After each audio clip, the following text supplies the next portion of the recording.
This one is called Hansel and Gretel. It's a little golden book. Copyright is 1954. And warning, this one can be a little scary because it has a really mean stepmother. More mean than stepmother in real life, hopefully would ever be. And it has a witch. This book used to belong to a Frederick Garlington. Frederick, I have your book here. On the edge of a small clearing near a great forest, there lived a poor woodcutter and his wife and his two children, Hansel and Gretel. The wife was the children's stepmother, and she was very, very cruel to them.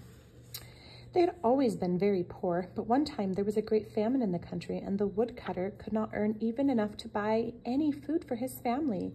The poor woodcutter worried day and night. Finally, he said to his wife, "What shall we do? We will surely starve. The food we have left is not enough for the children, let alone for us." "I have a plan," the stepmother said. "Early in the morning, we will take the children into the forest and leave them in the thickest part of it. They will never find their way home again, and we will be rid of them." "I cannot do that," cried the woodcutter. But the cruel woman forced him to agree. Now Hansel and Gretel heard them talking, and Hansel thought of a clever plan. Creeping outside, he filled his pockets with pebbles. The next morning, before the sun was up, the stepmother shouted to the children, "Get up, you lazy bones. We are going into the forest to cut wood. Here's a piece of bread. Don't eat it yet because you won't get any more." Then they set off for the forest, with Hansel and Gretel lagging in the rear. Gretel carried their bread, and Hansel stopped every few steps to drop a pebble on the ground. Finally, the father called back, "Hansel, hurry up. What's keeping you?" "Oh, I'm just looking at my white kitten who's sitting on the roof," said Hansel. "She's trying to say goodbye to me." "You silly," cried the stepmother. "That's the sunshine glinting on the roof."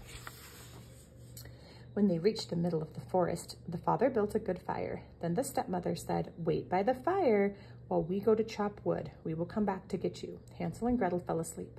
When they woke up, it was night. Hansel comforted Gretel, who was frightened by the dark. Then, when the moon came up, they could see the pebbles that Hansel had dropped, and they followed them all the way home. When they got home, the cruel stepmother planned again to get rid of them, and the next day, they all went once more into the forest. This time, Hansel was not able to collect pebbles. He dropped breadcrumbs instead, but when evening came, they could not find the breadcrumbs. The bread had been eaten. The birds had eaten them. All night they walked, and all the next morning, suddenly they saw before them a little house, all made of gingerbread with windows of spun sugar. They ran towards it eagerly. Hansel ate a piece off the roof, and Gretel ate some off the window. Then they heard a voice saying, "Nibble, nibble like a mouse. Who is nibbling at my house?" The children answered, "It is only the wind," and they went on eating. When the door of the house opened, and an old woman came out leaning on a crutch, the two children were very frightened, but the old, ugly woman spoke very sweetly. "Do come in," she said. "You must be very hungry and tired, for you look as if you've come a long way." And then she led them into her house. There she invited them to sit down for dinner. They were so hungry that they ate everything on the table. When they had finished, the old woman put them in bed, in great comfortable beds.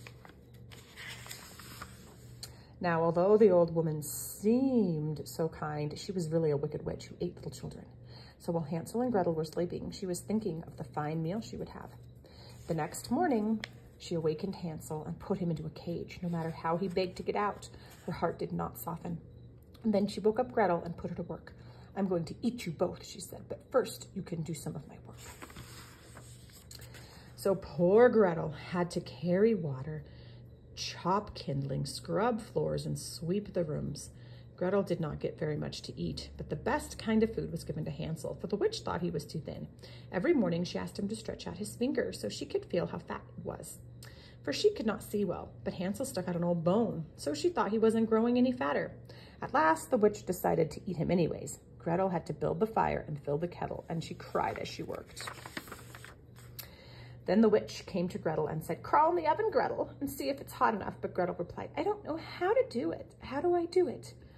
"Ah, silly," cried the witch. "The door is big enough. Why, I could get in myself." She bent down and put her head in the oven. Quick as a flash, Gretel pushed her in and slammed the door. Then Gretel let Hansel out of the cage. "Hansel, we're free," she cried. "The old witch is dead." Filling their pockets with glittering jewels from the witch's hoard, they set off through the woods, determined to find their way home. But though Hansel and Gretel walked and walked, they were still lost, and not a thing looked familiar. Just then, when they had given up hope, they heard a happy cry. There was their father coming towards them. "Hansel, Gretel," cried the father, hurrying towards them. "I have looked and looked for you." He took them home, and Hansel and Gretel found that their cruel stepmother had gone away forever. And with the jewels that they brought from the witch's house, they were able to live comfortably and ever, ever happily, ever after. The end. I definitely remember my mom